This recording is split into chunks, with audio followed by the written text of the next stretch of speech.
Hello everyone of the Midwest and the US of A. The Great Lakes Railroader is back. Rail fanning season is kicking into full gear for me as warmer temperatures are on the rise. Also, there are train shows out there that will be in the coming year, as well as the new possibilities that await, like train cars from fallen flag railroads. Well, that was the case for me back in 2023 on a day trip I took. Me and my family went down to Elkhart, Indiana to the National New York Central Museum.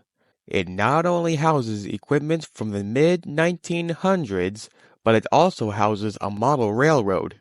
It also has some old rolling stock and three massive trains on display outside. A big steam train and an EMD E8, which ran for the New York Central, and a GG1, which probably ran for the Penn Central when the Pennsylvania Railroad merged with the New York Central Railroad. Now, believe it or not, some of the coaches are part of the museum building. The EMD E8 just so happened to have its air horn working for tourists to use, which happened to be what I did for myself, but we'll get to that later on. Now, Elkhart happens to also be one of the many spots in the USA where live stream cameras are set up. A railfan named Virtual Railfan has these set up to catch the trains rolling on by.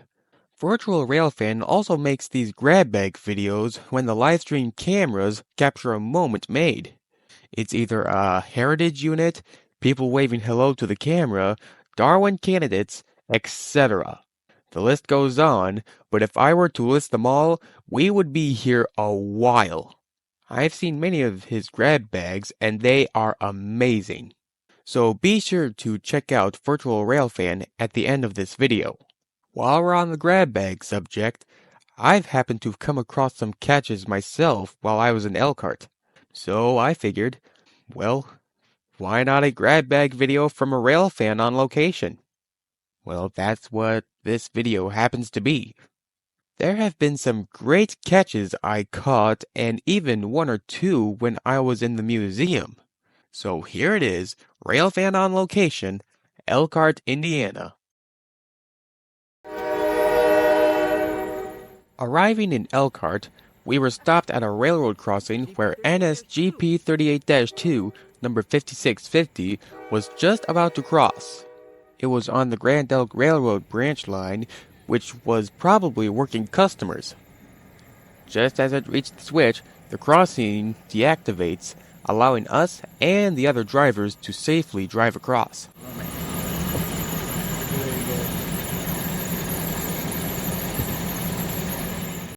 Now, arriving at the National New York Central Railroad Museum, we see another NSGP 38-2, numbered as 5289, along with two covered hoppers and an old caboose in tow, and it looks like it might have been with another railroad at one time.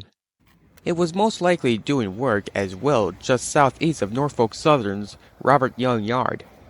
Now, I have been at many railroad crossings and know the horn pattern of the train when it approaches the crossing. It's two long, one short, and one long.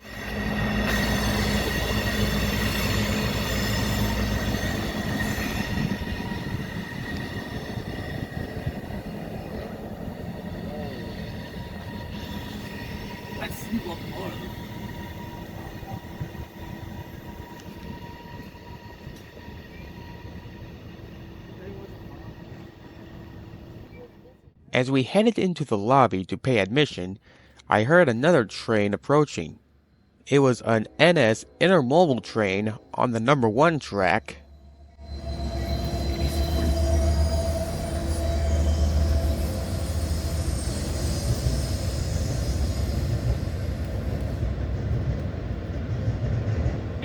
I've also caught a yellow truck and trailer on the intermodal train.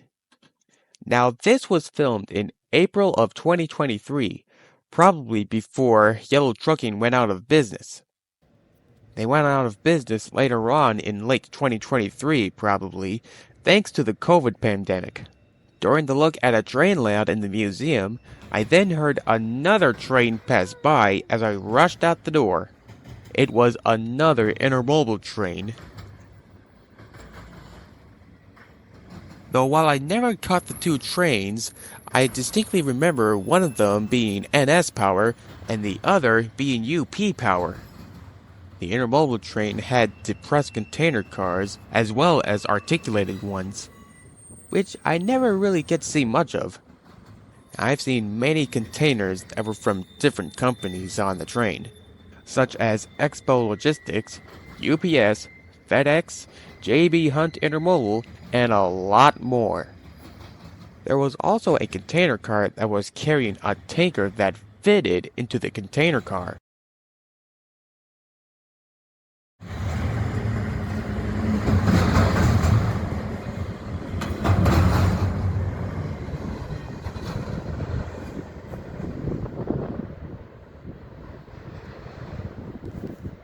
Another train was now passing by as I got to a windowed door the same time the train did.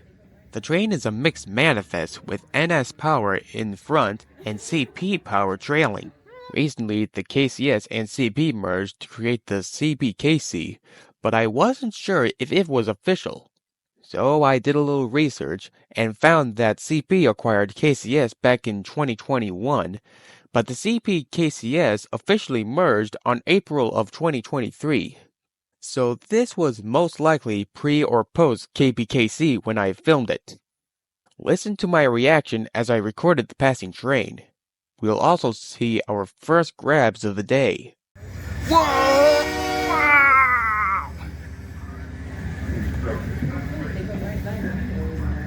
It was really scary. This spot is a treasure trove for train spotting.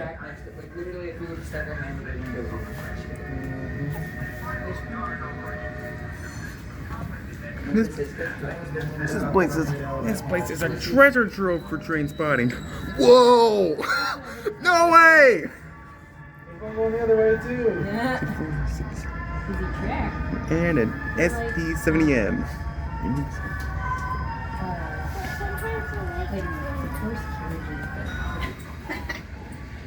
Buddy?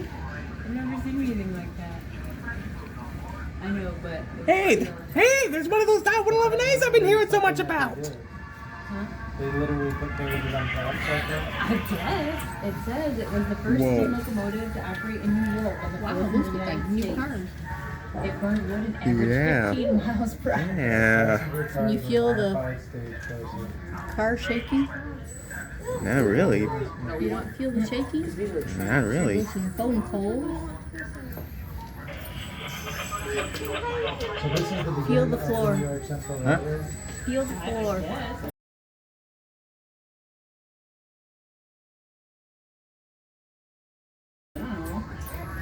You feel a little shake? I think so.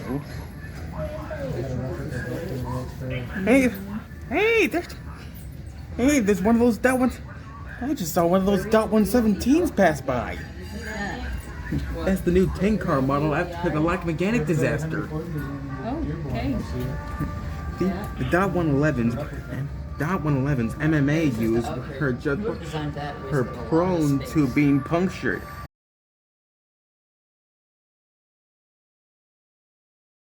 And they're not the first ones to have those kind of rail cars have an incident.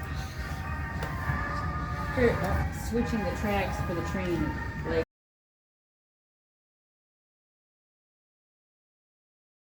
so this would be like This is the computer to operate the different change points. Yeah. Just like Curious George.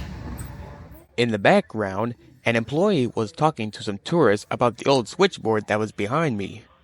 The switchboard that was behind me looked to be it was from the 1960s, probably from the days of the New York Central. One of the tourists commented about a Curious George episode when he operated the track switches from a switch tower. George thought that it was a cinch to toy trains, but toy trains are nothing compared to real trains. Now, I wouldn't count your eggs until they've hatched. Operating a switch tower is a lot harder than it seems. That's Lincoln Way right now. They redone the track.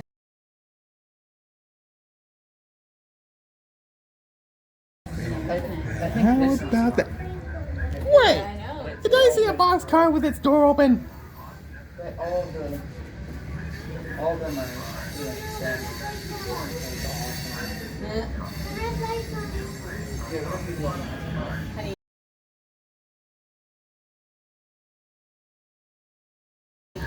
Oh, Dad is gonna love this. Yet again.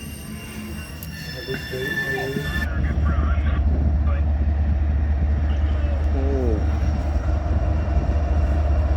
Look at that. We're now outside as we see a BNSF coal train passing by, though as it passed, it blew its loud horn, catching me off guard.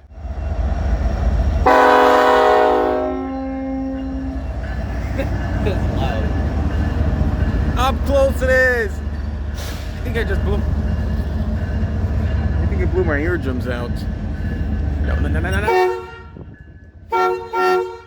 Also, my brother blew the horn on the EMD E8 that also caught me off guard. It was nothing but coal cars from here on as I headed into the EMD E8. But I didn't want to use the horn just yet, as I wanted to use it when a train passes by. That's the case with this NS Manifest as it passed by on the number 3 track.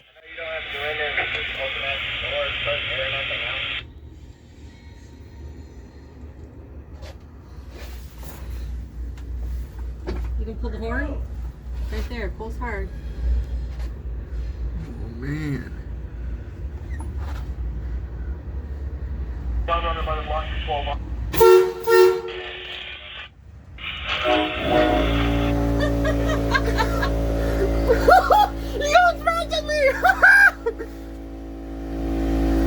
I bet they love coming through here. Oh yeah. Wow, how many engines? 4? Whoa. That was cool. With that, I think I may have made captive camera. As I was filming the train, my brother commented on my recording technique. Are you gonna record that whole train? Yep. Oh, I It's a want to get waste a of picture of time. you. Hey, we have all day. Just record half of the train. Some YouTubers do that. Yeah, but not rail fans. It's the point of being a rail fan. I record the entire train to see if there are rare rail cars on the train.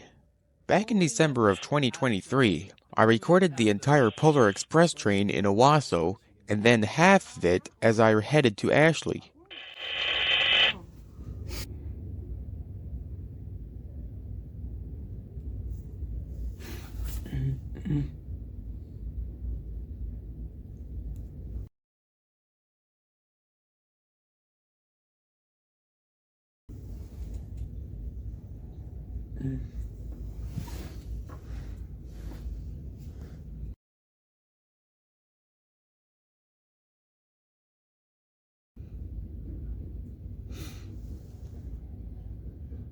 As I was filming it, another employee was showing some tourists the head end of the EMD E8. Now you see, you can come in here later if you want to do what he's doing. But this is where the engineer and fireman would be. So the engineer's seat would be right here. Fireman would be over here. And ma'am, you might want to cover his ears. It's going to be loud. So if you watch, so you can go and do that later if you want. So, but on the outside, this sometimes was nicknamed or referred to as a bulldog nose diesel. Technically, it's an E8 diesel for passenger service. But yeah, if you go down the stairs and then look at the front, you see what I mean. So these diesels actually had steam generators in the back kits, so it could keep you warm throughout the train. Okay. So if you ever see pictures, it looks like there's a fog machine. That's what you're seeing, is that steam, coming out of the pipes. And the diesel was to power the train, and the steam was to keep the passengers warm. Yes. So the diesel, it's a diesel electric, and in the back was a little steam generator, and that would actually, heat the train. Oh, cool. So versus a potbelly stove, like way back when. Yeah. So when was this train built? Oh, so This particular one, I am not aware of the year, but these trains you would have seen in the 40s through the 50s. They call it the transition era, going from steam to diesel. Okay. So, but they're very streamlined, as you can see, very smooth. I love the looks of these versus the boxier stuff today, but everyone's different. So, and kids, you see that pedal right there, where his foot is? That's called the dead man's brake. So if he were to fall asleep, and his foot probably would come off, the train would stop automatically. Okay. Sometimes that would happen, you know. So it would break when you release yeah, it. yeah. You know, your foot naturally would, you know, just like when you're driving, if you get a little drowsy, unfortunately, you know, your foot's gonna probably come off that and then stop it automatically. That's a good safety measure. Yeah, it is. It is. So, but yeah, if you guys go down the stairs, we're gonna go to that beautiful black engine right over there. Okay. There are times that the engineer would rig the dead man switch.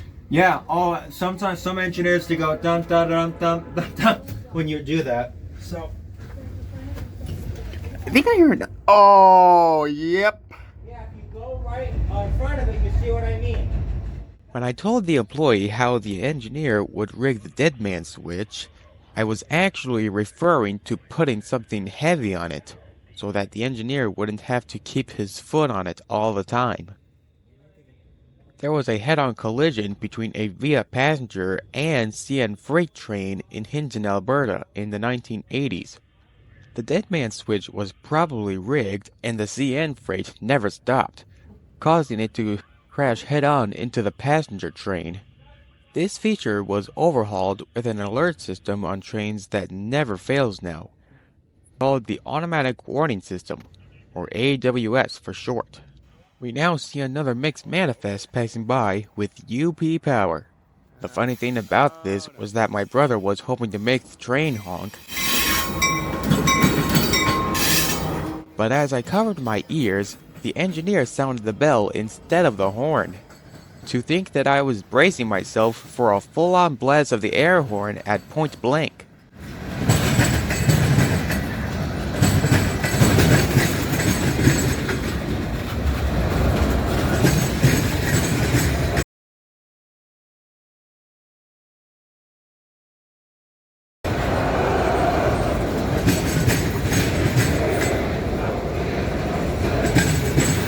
Brake shoes are pressing against the wheels. It's gonna stop.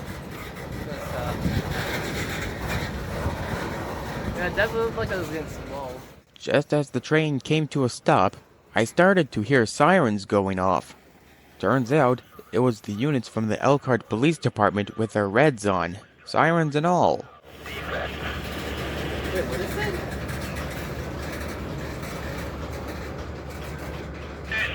Uh-oh.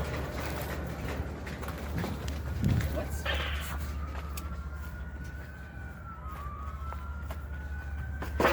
Yep. Come on.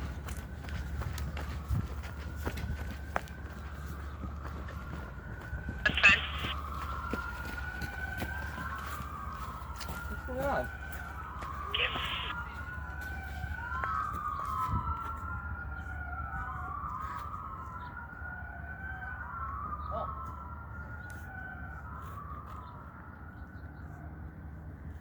The mixed manifest was now rolling again as we run around to the other side.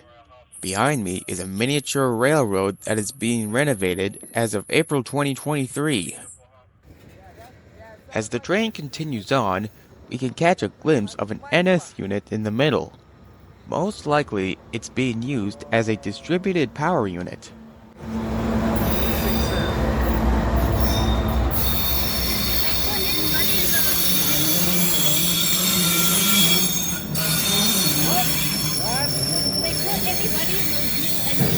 No, I don't think so.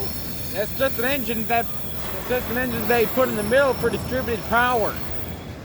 Whoa, looks like there's some new cars in there. Yeah. Whoa! Car fell off. No, that was a coupling.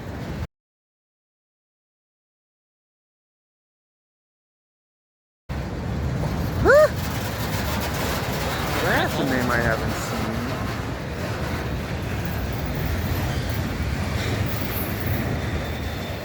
It was up to the point that we needed to go, but I managed to catch 2 more trains as we were just about to head out. This one happens to be an empty coal train.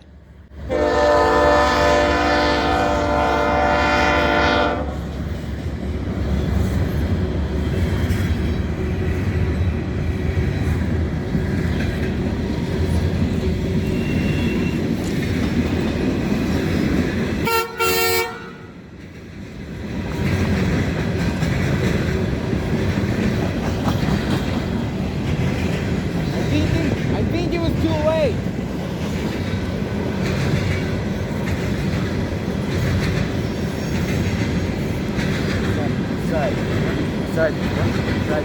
Side game on that train board.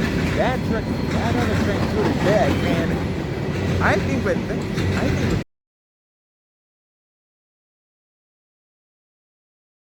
that little act I made, that may have got me on captain.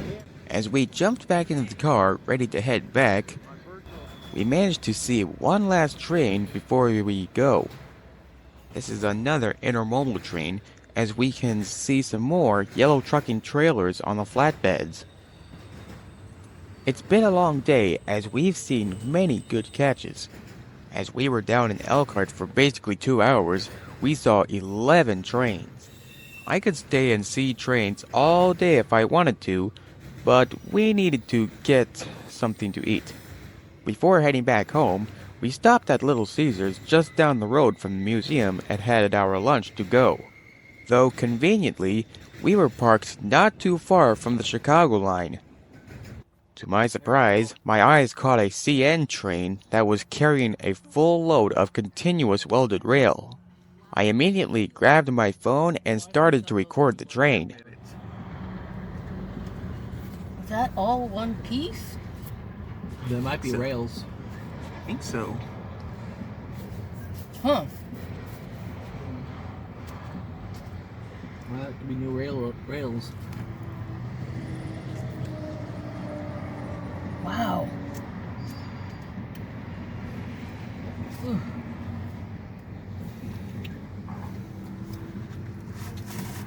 Excuse me, I'm gonna take a step out for a little fresh air. In the process, when I got out to see the train, I nearly spilled my lunch. Whoa, that was close.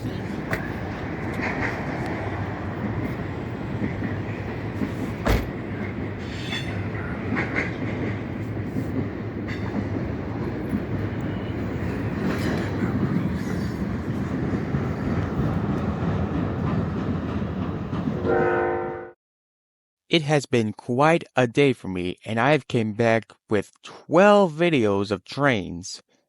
I was hoping to get some more, like Amtrak, the waiting GP 38-2 on the Grand Elk branch, or the Canadian National train at the signals down near Robert Young Yard.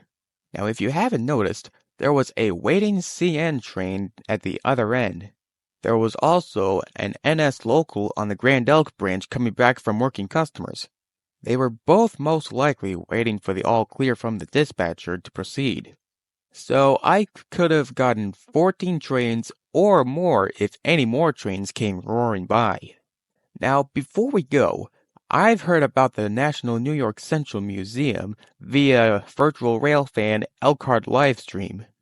This was the first time I've ever been to the museum, and it is phenomenal. They have displays of railroad artifacts, old rolling stock, and locomotives from the days of the NYC and Penn Central, including a layout with running model trains. When I was there, they were receiving a new model train layout that was being donated to the museum. Also, I've seen people waving at the livestream cameras and eventually becoming a part of those grab bags. I was hoping to be a part of one of those grab bags, but I missed the opportunity to do that. Maybe next time. Now, while we're on the grab bag subject, back in February 2024, Virtual Railfan caught CSX number 4384 in Decatur, Alabama. Ironically, it's the same locomotive I caught back in 2022 heading towards Waverly on the GR subdivision. It had a strange nose and paint job that I've never even seen before.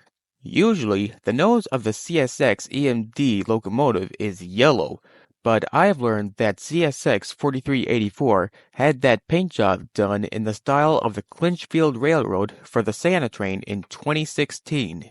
I was amazed to see that the same train I caught on camera be caught again in Decatur, Alabama. So I like to give a shout out to Virtual Railfan for catching that locomotive on camera.